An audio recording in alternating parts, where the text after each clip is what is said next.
Hi, I'm Amber, And I'm Kirsten, and you're listening to lurking in the shadows.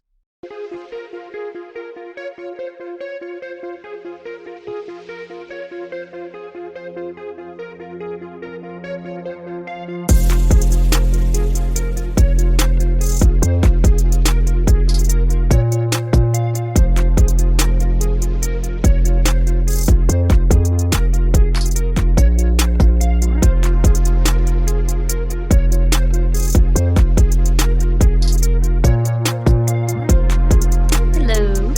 Hi. Welcome back. Welcome. This month we are celebrating Pride Month Whoop, whoop. by releasing two LGBTQ related cases. Yes. Alrighty. I don't really have too much to update in life. No? No, Damn. just working a lot. Yeah. Yeah. I will say, do remember that we are living our lives and working jobs while we do this. Yes, So, it's time consuming, but yeah. I think me and Kirsten are definitely getting better at it now that, I don't know, how many months are we in now? 3? Like, of recording and stuff? yeah. And we record ahead of time, so by the time this is released, it'll Yeah. be a little bit later. But I'll say by now, I feel like I'm getting kind of in the swing of things. However, we did have to learn a good balance of social work. You have to prioritize yourself. Do not forget ever, people, to prioritize Yeah. yourself. Yeah. Okay. Because that's how you go insane and have mental breakdowns. And nobody needs a little Yeah. mentee bee, okay? Not into that. No mentee bees this 2025. Even though I feel like it's high possibility, but prioritize yourself. Make yourself happy. You never know. Yeah, you never know. Use your PTO at work. Take a vacation. Yep. Yeah. You can't take it with you, guys. Don't forget. Yeah. None of As us are long as you can guaranteed afford tomorrow. to take a vacation. Yep. Live for today. And yeah, that's wisdom of Amber. This isn't even my case. Sorry to take over. And it was recently Nurses Week.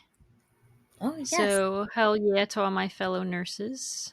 Yes, thank you, fellow nurses.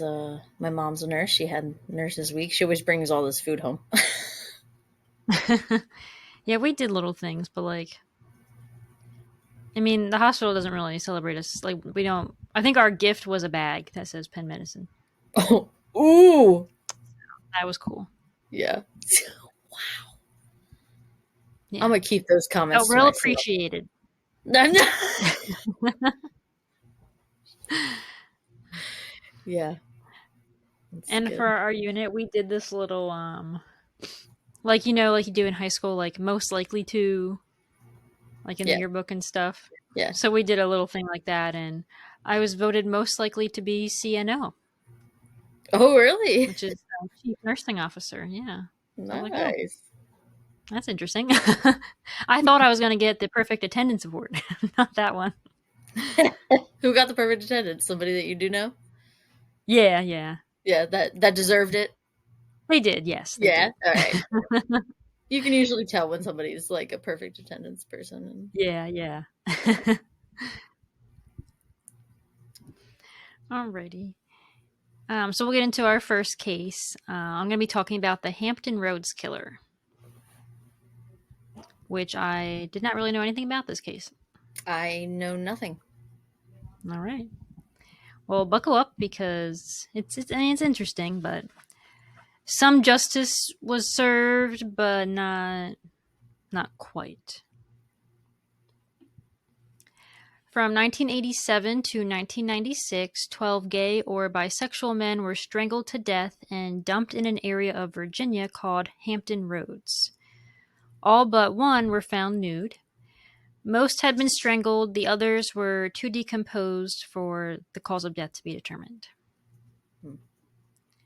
This case starts, or I guess kind of unravels, with the murder of Andrew Andre D. Smith, who was a 38-year-old African-American man whose body was discovered on the shoulder of a dead-end road in the Deep Creek area of Chesapeake, Virginia, on July 22nd, 1996.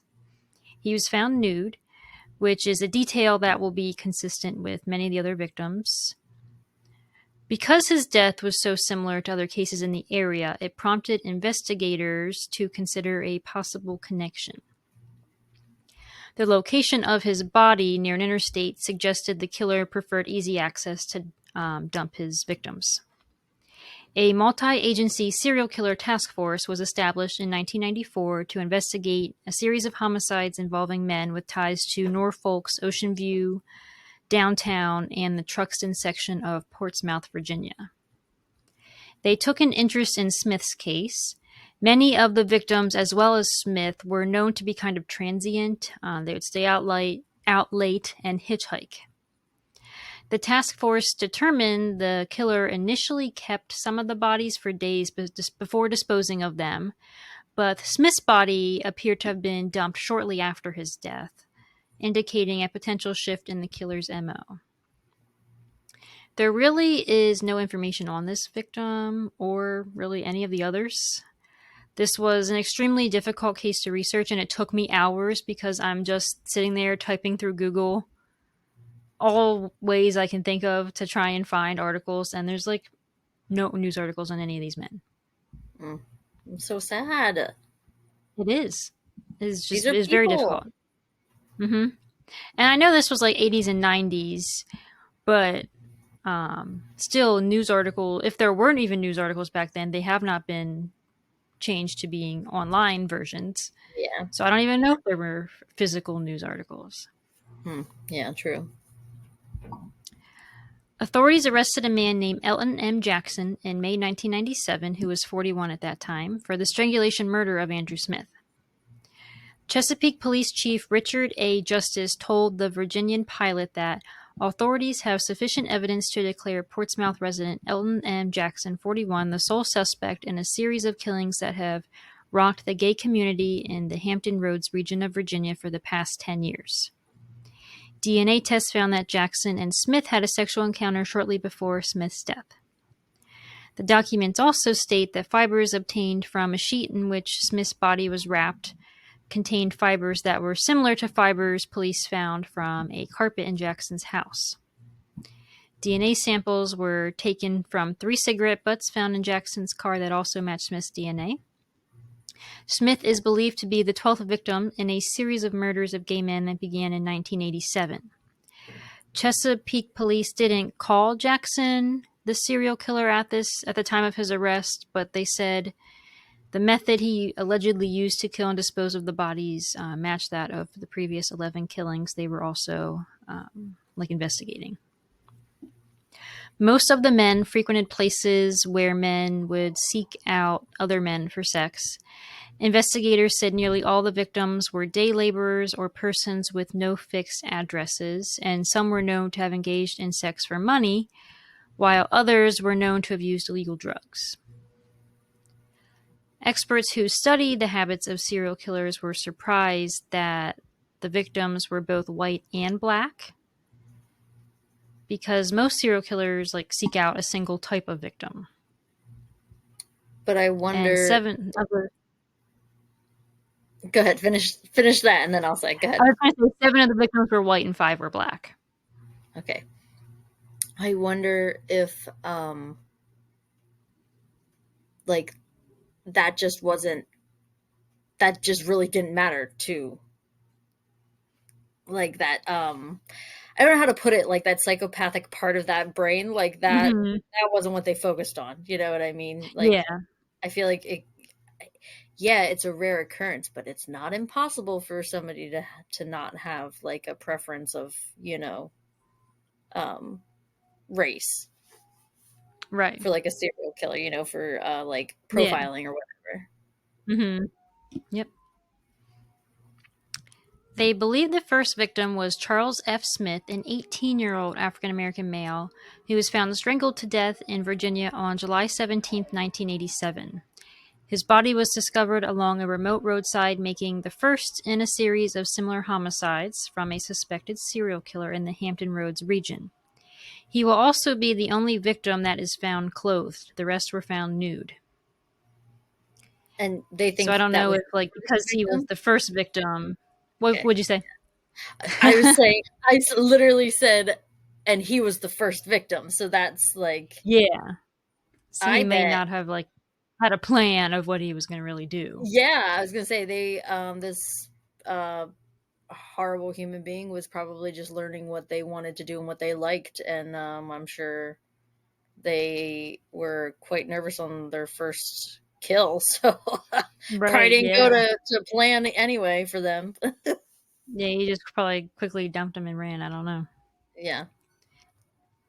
Investigators at the time had few leads, and the case remained unsolved for nearly a decade until his murder was linked to Andrew Smith. And it's kind of ironic that the two both had the last name Smith. Yeah. I could not really find out any other information on this victim. Unfortunately, I don't really know anything else about him. Further investigation into his death revealed Jackson had known Charles Smith prior to his death. An inmate at Rustburg Correction Center had claimed that Smith had engaged in a sexual activity with Jackson in exchange for money. A prosecution witness later testified that he had seen Charles Smith with Jackson on the night of Smith's disappearance. Despite these connections, Jackson denied involvement to Smith's murder.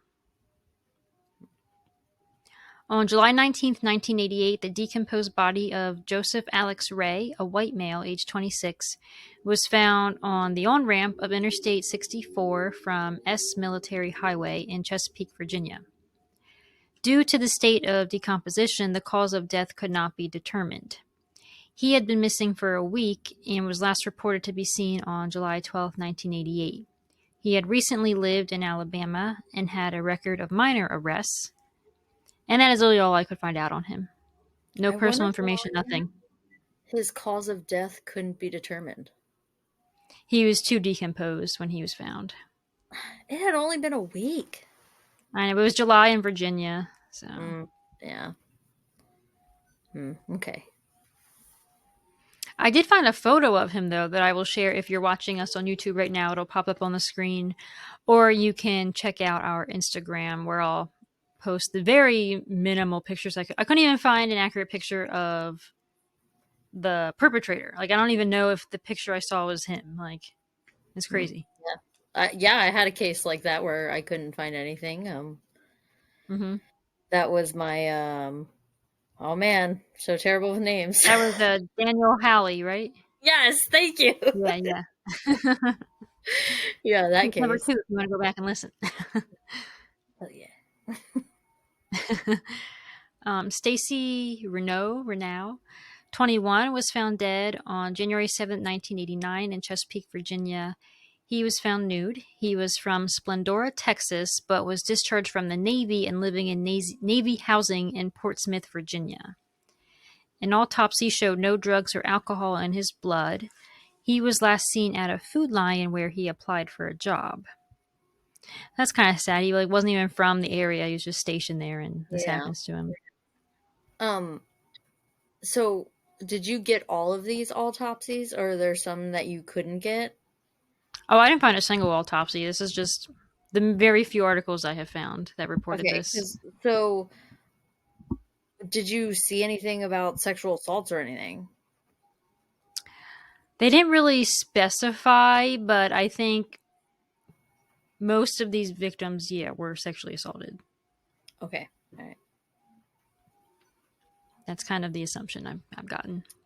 I know that we were. I mean, sex workers. Mm-hmm. Is that the proper term anymore? I can't remember. I want to be correct.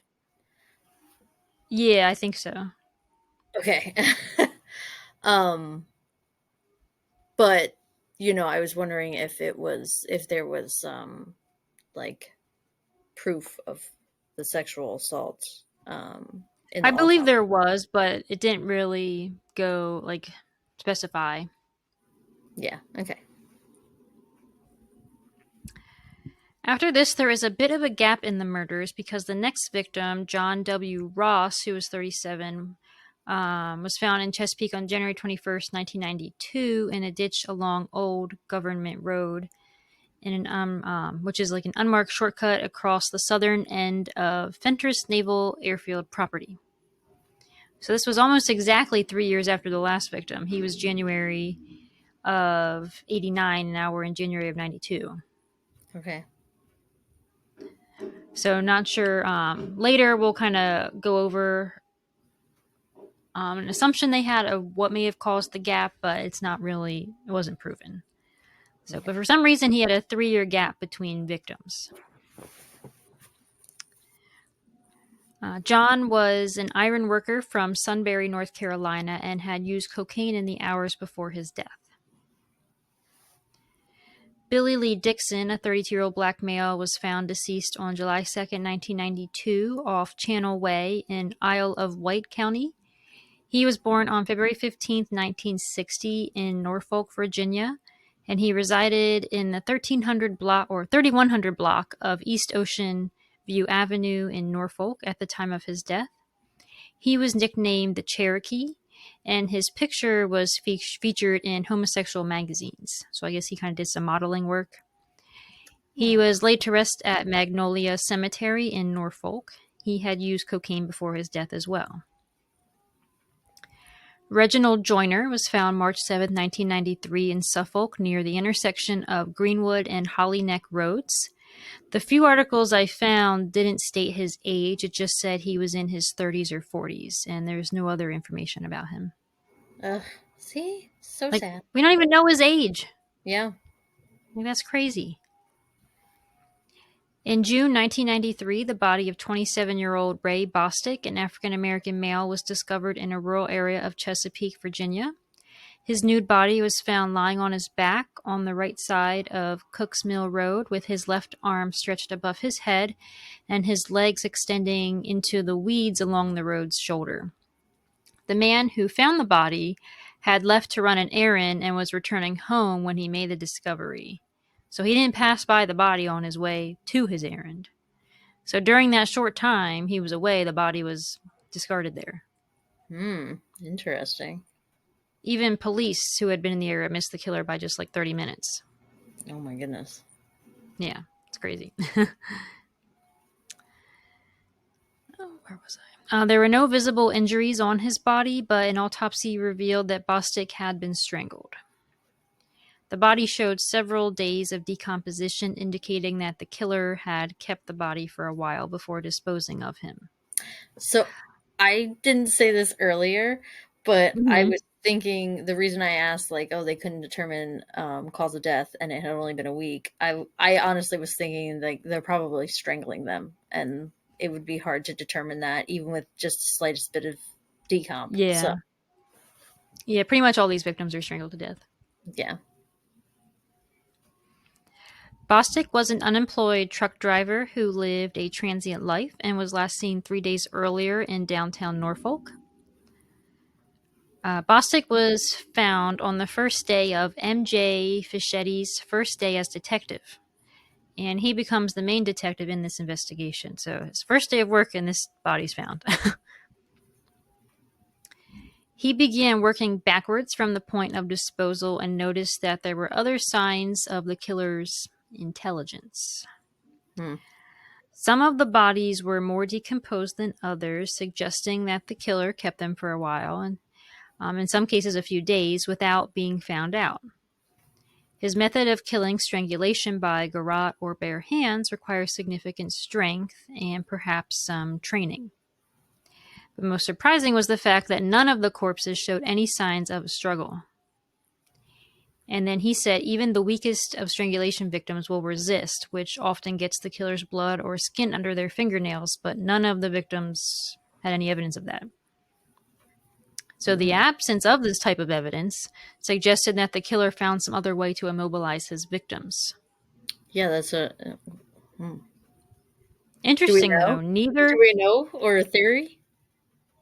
Not quite, because when they do like blood tests on the victims, neither Rohypnol, which is the date rape drug, nor Liquid X, which is a sedative known as the love drug. Neither of those were found in any of the victims' blood. And the only drugs was cocaine in some of them. Cocaine, yeah. Do you have a theory? Not unless like the victim thinks he's choking them during like a sexual encounter.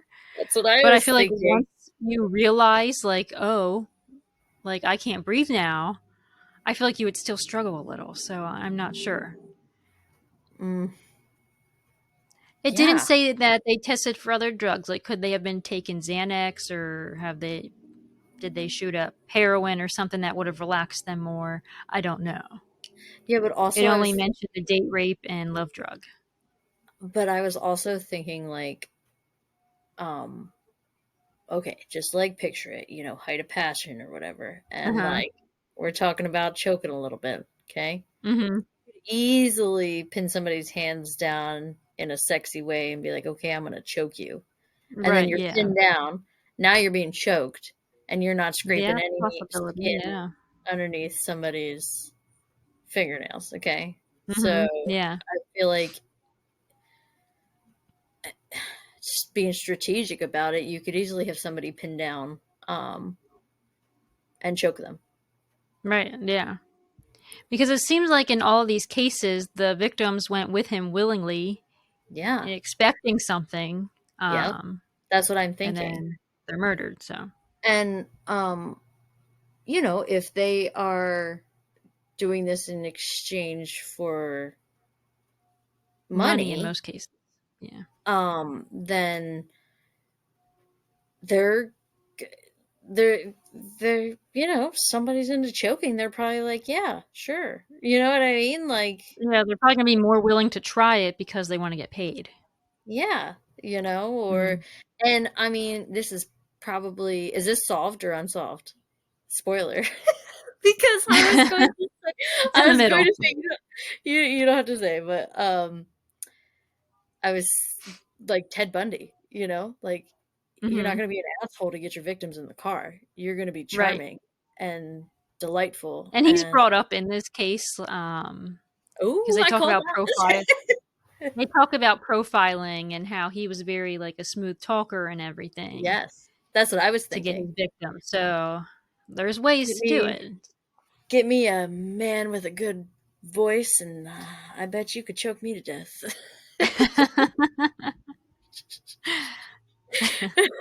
Better watch out. I'll be the next podcast.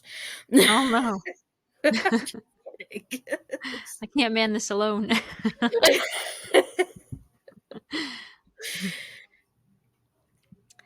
Some of the victims had been drinking and doing cocaine, but others hadn't. It wasn't until Bostic's death that police concluded. Can you hear that? Yes. That's a freaking car driving by.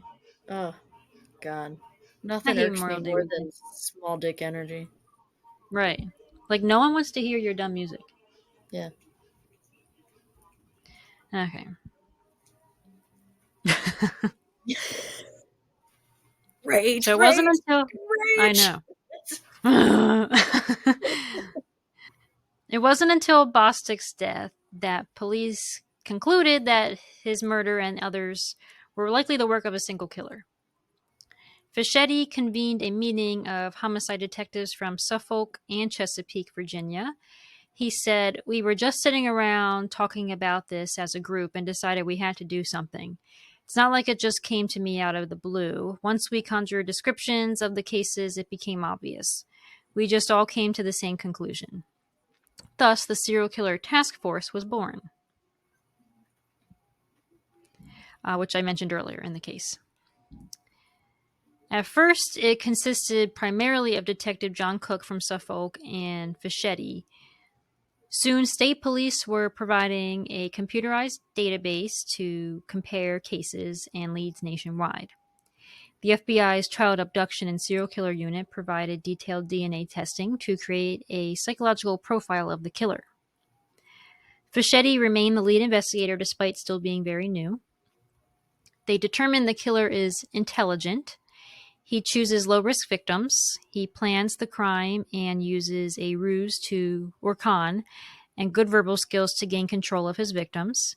He controls the victims so well that they die without struggling. And he gets better with each killing, meaning successive crimes show more efficiency. He has taken an active interest in the investigation and reads about it in the newspapers. Oh He yeah. is probably going, social, and attractive. When Mm-hmm. he was young, he was frequently disruptive in school. He may have been the class bully or the class clown. He probably drives irresponsibly or aggressively and may be a troublemaker. He has had many romantic partners, but probably hasn't sustained a serious long-term relationship. He is what profilers call an organized killer, falling into one of two general categories. So you're either organized or unorganized. The traits above are classic characteristics of an organized killer, whose ranks have included Ted Bundy, John Wayne Gacy, and Charles Manson. Manson's organized? Oh, I guess he did Yeah, organize I guess because people, of the I fact he guess. had people that did stuff for him. Yeah, okay, I guess. Many of the victims have been transients, and several occasionally stayed at the Union Mission in Norfolk, which is a homeless shelter. All but one have been gay or had ties to the homosexual community. None had defense wounds, meaning they went with the killer willingly and died without fighting. Mm-hmm. That shows the killer has enough social skills and intelligence to capture the victims without using force. Yeah, man, All, the charmer. yeah, he is. All but one of the bodies were dumped nude, another common attribute of an organized killer. In similar serial murder cases involving homosexual connections, victims who escaped eventually led to the killer's capture and prosecution. I bet he took pictures. He's got he's what do they call that? Souvenirs from Yeah. yeah, I know Maybe. if after the first one and then he started with the nudity thing, I bet he took his Mm-hmm. time. He was like more comfortable. That Mm-hmm. was mm, God. Yeah, it's scary to think about. Ugh, yeah, it is. To think somebody was out there doing that and nobody knew Yeah. it. Like and Mm-hmm. they're wow, that's crazy. Yeah. Mm-hmm. On September 8th, 1993, Robert A. Neal, 24, of Portsmouth, was found deceased in the 4600 block of Old State Road in Chesapeake's Bowers Hill section. Neal was last seen that Labor Day weekend. His girlfriend was preparing to file a missing persons report when his body was found. Neal was known to frequent local bars and hotels in Portsmouth. He and his friends were known to be on the streets at all hours of the night. Garland Leroy Taylor, 24, was found by a passerby in the vicinity of Barnes and Elwood Roads, dumped in a ditch on September 17, 1994. He was a Portsmouth brick mason and was married and had a young son. So some of these victims, not sure if they were like in the closet or because two of them, one has a kid, one's married. So Yeah. But also like the FBI profile, you also didn't say that they specifically said that he identifies as gay. we'll get to that. Oh, okay. Look at me. Sorry. Just doing my detective skills. Yeah, you're doing a great job. We're becoming professionals now. I know. Samuel E. Aliff, 31, was found deceased and nude around 6:45 a.m. on May 14th, 1995, in a dead end of a cul-de-sac on Rotunda Avenue. Aliff had minor run-ins with the law, including a felony burglary arrest. He often traveled from Richmond, where he lived, to Norfolk. Ever since he dropped out of, I might say this wrong, Cacoughton High School, Aliff had trouble sticking to one job, to one plan, and making it work, his father said. He later earned his GED, but early in his life he learned he could kind of block out his problems with alcohol, and that he could begin anew by taking off and landing in faraway places. While still a teenager, he would jump on a bus to Florida, work for a while, and then drift back to the peninsula.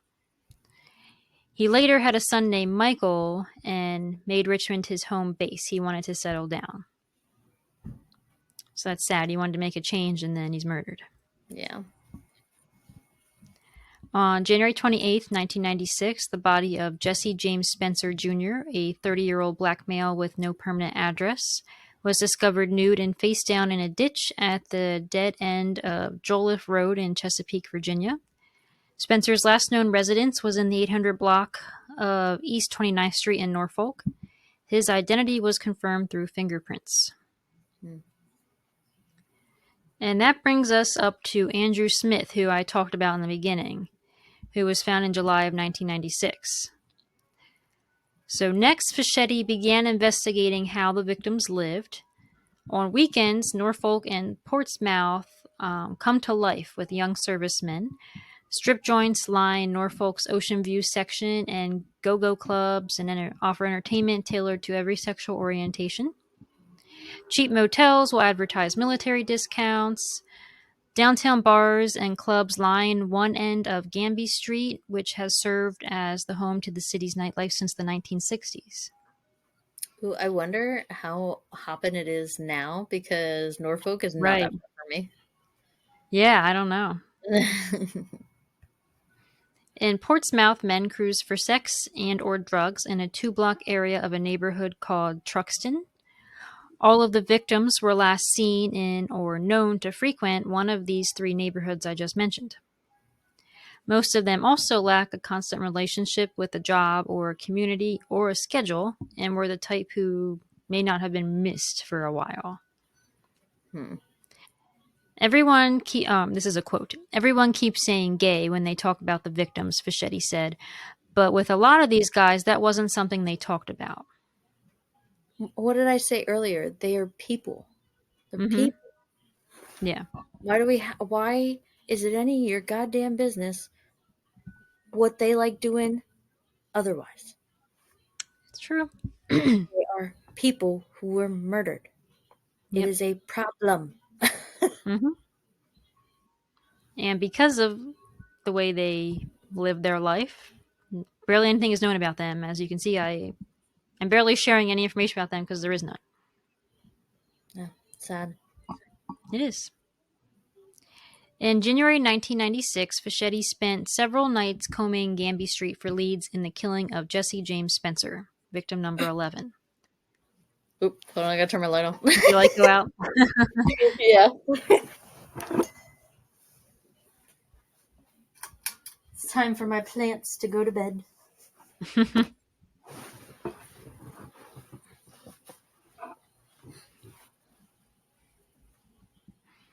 And while he was on Ganby Street, it's said his reception was about as cold as the winter air.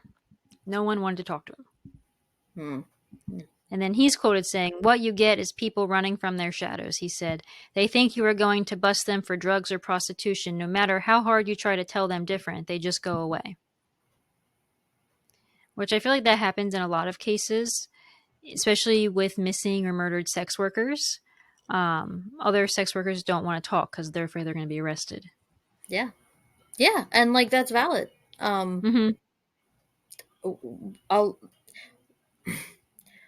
When perfect example I can give is when that whole TikToker like thing went around of choose the man or the bear. Because I mean they're asking us because what has been given us a reason to like trust them. Okay, well, Right. like what has officers and things like that done to make us want to? There are good apples out there. I'm not saying they're all bad. Yeah. But like, what have they done to make us trust them? So, right. Valid. Like this Fischetti guy, he's one of the good apples. He's really working to solve this case. Yeah, but like I said, yeah, you can't. But they don't know that, you know? Yeah. Yeah. By canvassing the neighborhood, Fischetti was able to turn up some people who had seen Spencer in his last hours. He was drinking and smoking crack. He downed some beers at Perry's Lounge, hit the street, and climbed into a shiny maroon Ford Explorer with silver 5-spoke mag wheels. The driver was reported to be a heavy-set black man with jerry curls and a diamond cluster ring on his left ring finger, but Fischetti could never find out any more information about that man. This area is a few minutes' drive from a group of highways that connect Norfolk to Portsmouth, Hampton, Virginia Beach, Chesapeake, and Suffolk. The largest of these highways is Interstate 64. So Fischetti said you can go anywhere in no time, really, which gives the killer plenty of easy escape routes. Yep, again, I'll reference my Heather Elvis case. Here, Yeah. the truck disappeared. The amount of highway you can jump on and be gone. Mm-hmm. Yep, that's it. Yep. Although we will find the killer is a lot closer to home than you would expect. Dun, dun, dun. In February of 1994, the body of a 15-year-old Chesapeake girl was discovered on a rural road, dead from exposure and alcohol poisoning. Police traced her last steps to a man named Raymond Letcher Onley Jr. He was a 23-year-old gay man from Moyock, North Carolina, which is just over the border from Virginia. When questioned, he blurted out something about bodies in ditches. He picked out several of the serial killer's victims from photos, so detectives thought they may have stumbled across a witness who, at the very least, could help them break silence on the streets. Like maybe he could go out and talk to people for them. They had nothing to hold him on, so they set him up with another appointment for questioning in 2 days. Unfortunately, detectives found him slumped against a wall in his mobile home with an apparent self-inflicted gunshot wound to the head. Guilty. Excuse me. He's not, though, but... Oh, damn. Yeah, he's not the killer, so I'm not sure what made him do that. Yeah. And yeah, I don't know. Yeah. That's one thing I didn't really find in my research of like what else was going on in his life that led him to that, because he's not the suspected killer. Fischetti had already ruled him out as a suspect because he had been too forthcoming about his sexuality and nightlife, and the killer had shown no interest in killing women. But he could have possibly helped them find the killer. In early 1995, a young man called a police hotline to say he had been picked up by a stranger who had tried to strangle him. He agreed to lead Fischetti to the man's house, but declined to give his name, and unfortunately he never showed up. So that lead went nowhere. Of course. In September of 1996, another young man called in saying he was walking by the side of a highway in Norfolk when a heavy-set white man in a windowless van had pulled up to offer him a ride. The driver had taken him on a detour through rural Chesapeake where he had pulled to the side of a deserted road and made sexual advances. After a short struggle, the young man had broke free and jumped out of the van onto the street as the van sped away. He described the driver as a muscular man in his mid-30s with short cropped hair and several tattoos, including one on his right forearm of a dagger with a snake coiled around it. The Virginia Pilot, which is a newspaper, picked up the story and made a headline titled, "Hitchhiker Attacked, Serial Killer Link Possible." This caused more calls to flood the hotline. It suddenly seemed as if every man who had had a bad homosexual experience thought he may have come across the killer. So there are lots of people like calling in at this point, thinking, "Oh, well, maybe that guy that wasn't so nice to me, maybe he was the killer." Yeah. Anybody And giving then they're being led in all different directions. Yeah. The task force had little evidence from the victims' bodies and a few hard leads coming from the street. Profilers said, essentially, the serial killer has a total inability to have normal relationships with other people, so he turns to sadistic killings as a way to achieve intimacy. It may stem from impotence and anger at his ability to form relationships. And he's likely not accepting of the fact that he himself is homosexual. Gotcha. Okay. So he's taking it out on his victims. Mm-hmm. And he's in between. The 3-year gap, that's their theory. Yeah. Okay. Yeah. Yeah. The 3-year gap between killings I mentioned earlier happened to coincide with military Operation Desert Storm. This led Fischetti to look at the possibility that the suspect was a member of the military, because thousands were shipped out from the Tidewater area in Virginia for deployment to the Persian Gulf, but this lead ended up going nowhere. I mean that was a It was a good. good thought. Yeah, it really was. Yeah. Honestly. Because that's like, what a coincidence, you know? Yeah, and it would. That's a solid. Like, I don't mean to like. I mean, that's a solid way to do it. Just be a military Yeah. person who could be shipped out of there, and you're committing all those crimes. Yeah. So.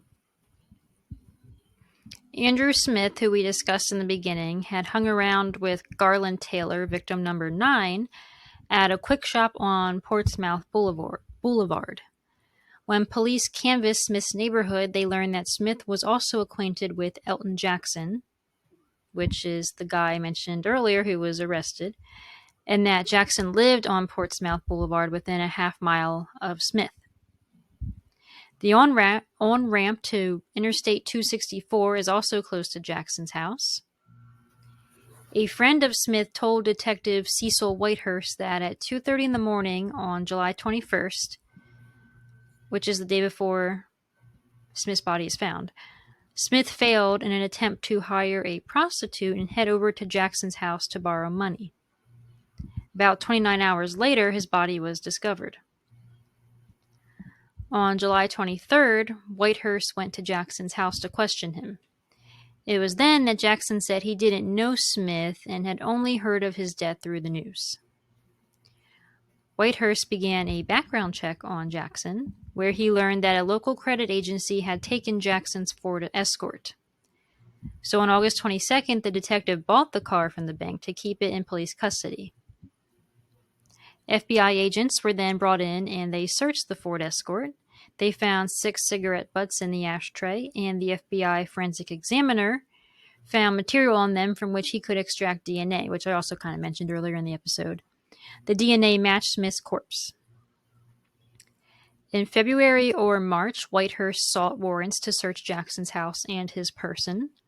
Police took samples of Jackson's blood, saliva, pubic hair, and cranial hair.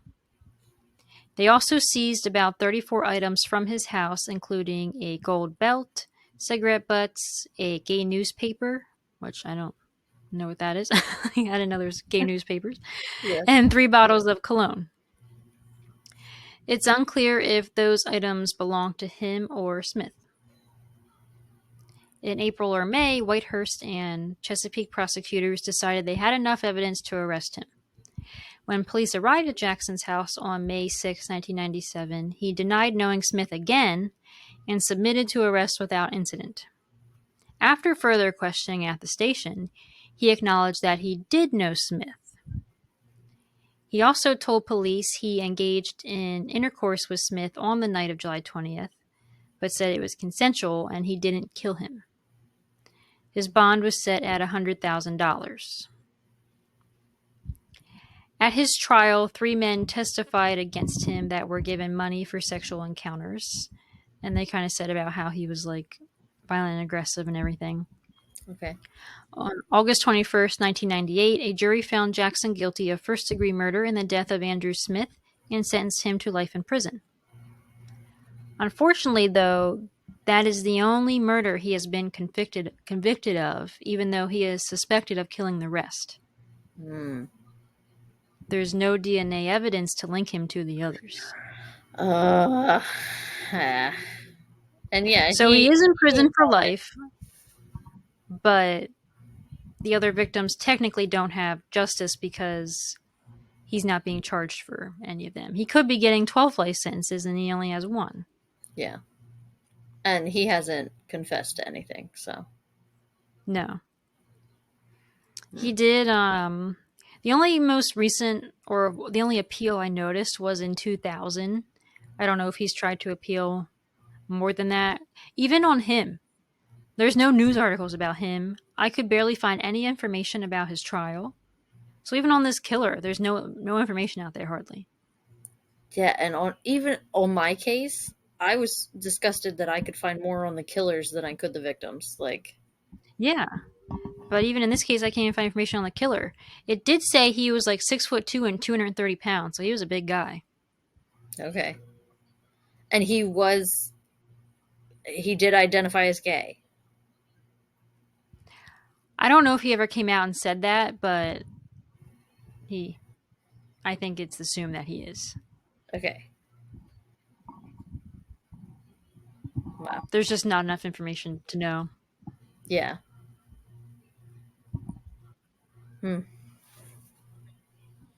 So kind of justice, because he is locked away, but the other victims... No, we they don't really get know. the official justice, yeah. Yeah. Why are men so insecure with their sexuality that they have to go killing people about it? I don't understand. Yeah, I don't... Me either. Because my case, your case, it's all men. Yeah, and like William Gacy was the same way. Yeah. Dahmer. Yeah. Did you say William Gacy? So. Oh, I did say William Gacy. What? Who's William Gacy? John Wayne Gacy.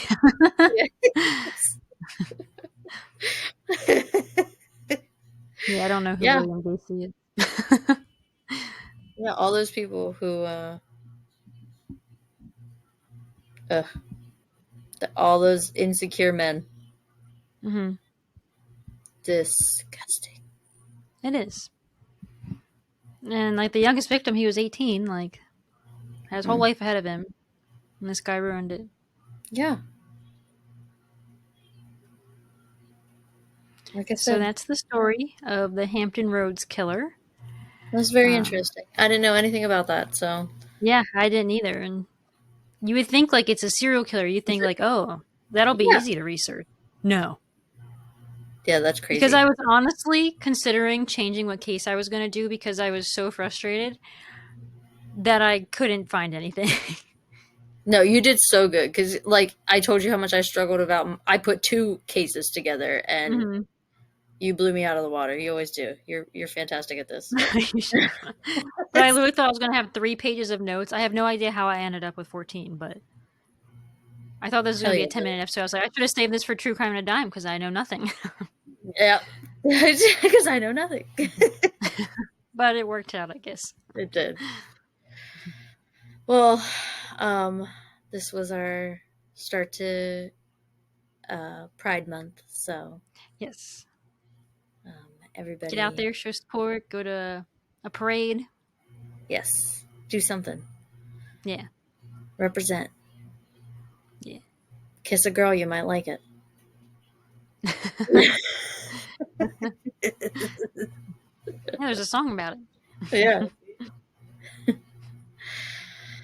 Well, make like a shadow and follow us on Facebook, Instagram, and YouTube at Lurking in the Shadows Podcast. Check us out on TikTok at Lurking in the Shadows Pod. Questions, concerns, or any case suggestions, send us a Gmail at Lurking in the Shadows Podcast at gmail.com. And keep lurking around for our next episode. Bye. Bye.